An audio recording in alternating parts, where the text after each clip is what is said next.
Great news for Shedeur Sanders as GM Andrew Berry and owner Jimmy Haslam are not playing games. They are eliminating any potential sabotagers away from the building. If there was a chance you was in on sabotaging Shedeur Sanders, you are being removed. They took another step with that today, eliminating Tommy Rees from the head coaching running. He's done, and it's being exposed. It's being exposed that he was in on the Kevin Stefanski sabotaging, and we can see the breadcrumbs from a mile away. We got to get into it. Welcome to Keep the Vision. Make sure you like, comment, subscribe, share the channel, hit that bell notification, and hype the video. Let's get right into things. Now, here in the article, it says Browns cut ties amid Stefanski replacement search.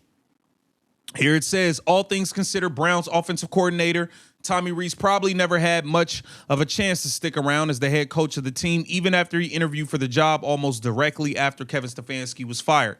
Rees was a first-time NFL offensive coordinator this season, though Stefanski held on to the role as play caller for the first half of the season. Rees took the mantle as the team went from Dylan Gabriel at quarterback to Shedeur Sanders, but not much improved offensively. Now, we all know Tommy Rees was in on the wrist play gate with Shedeur Sanders. They sent the man out there with the wrong plays in his wristing. Shedeur tried to cover it up for him because he's trying to look like a good soldier and not throw anybody under the bus. Tommy Rees is in on that. Kevin Stefanski's in on that. Him and Kevin Stefanski's in cahoots for all I know. You know what I mean? So he had to go. He had to go.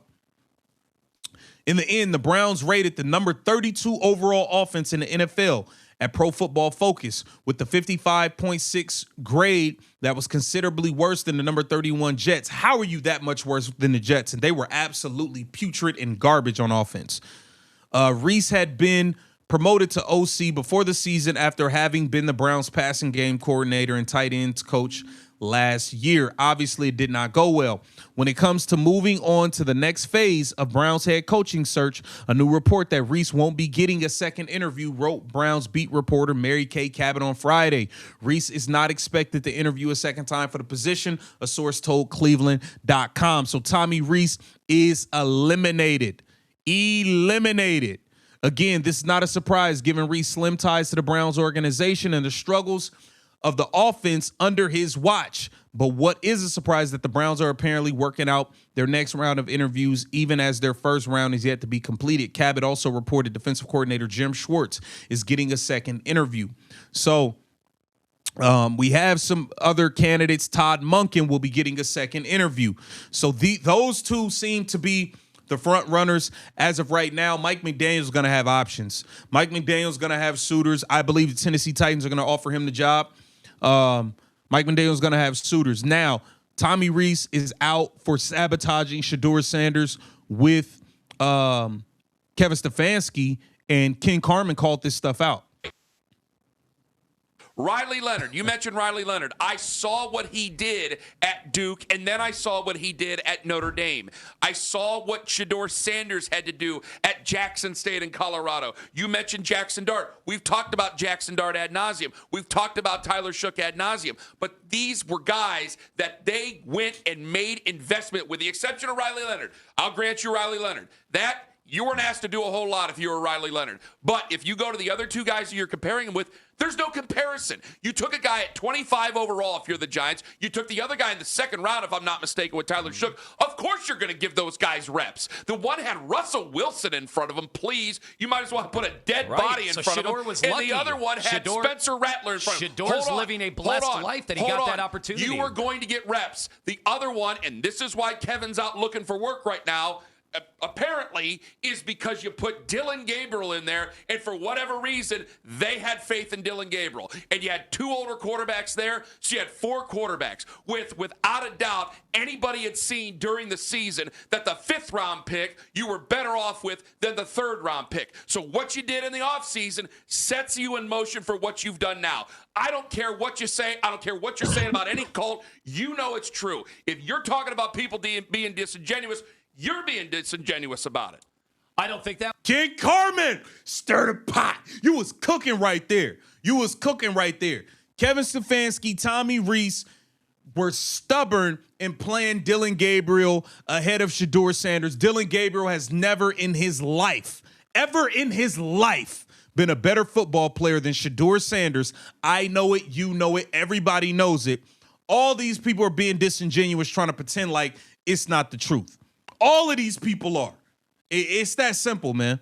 That way, Kenny, obviously, because I'm What the do one you mean you don't think that way? Because I'm the one that authored up these amazing points that I didn't hear you refute. But I also got to say, refuted him on the Shedeur is living a blessed life. He was fourth string on the depth chart. He was passed up how many times over by the NFL, and he still got all these games to start. And yet, all I hear from his fan base are he wasn't given a fair chance. Forget the fan base. You're talking to me. That's who I'm talking. No, I'm talking to Emory Hunt. I'm talking to you. I'm talking to all these people in his camp that can't get it through their heads that you're not given some guaranteed starting job in this league. Like, you have to earn. If anything, I don't even know if he earned it. It's like they traded Joe Flacco because there was an offer, and the guy ahead of him got a concussion. I don't know. Or we wouldn't even have seen him that much. Yo, Ken Carman cooked him. Ken Carman just exposed his co-host for being a Shedeur hater, man. Exposed him, man. This is what we talking about, and that is why Ken Carman is spot on. That whole Dillon Gabriel thing plays a huge part in Kevin Stefanski being fired. Trust and believe, if Shedeur Sanders would have got in after Joe Flacco get benched like the fourth game, the Browns would have won more football games. They would have looked like a more progressive team. But you wasted weeks and weeks and weeks playing Dillon Gabriel for no good reason, man. No good reason. As opposed to someone that's this new hotshot hit play caller that can also call offense. We got to get away from that. Emory Hunt of the Football Game Plan and CBS Sports on the Make It Right, Call Kyle Wright hotline. We are breaking down the Brown situation here. What do you think of the Harbaugh hire in New York?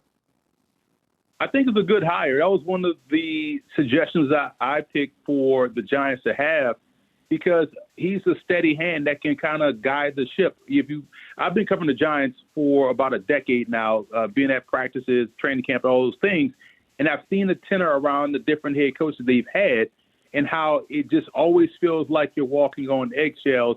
The team is. I felt like this season in training camp was the most relaxed I've seen the team be.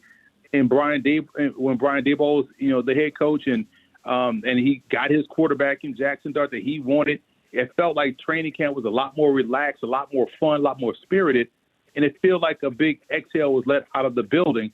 But then, as things got tight, he got into an issue, and the next thing you know, it was back to the same old walking on eggshells around East Rutherford. But with a guy like Harbaugh, I feel like he can be the calming presence, kind of that leader of men guy. Delegate responsibilities to his coordinators, let those guys do their jobs, and he handles everything else. I think that's what the Giants need when we go back to the history of the Giants when they've had. I mean, they got a hell of a coach right there, man. But Tommy Rees is out, man. Tommy Rees, exposed sabotager of Shedeur Sanders, eliminated from the coaching pool from the Cleveland Browns. Get down in the comments and let me know what y'all think. This Keep the Vision. Make sure you like, comment, subscribe, and share the channel.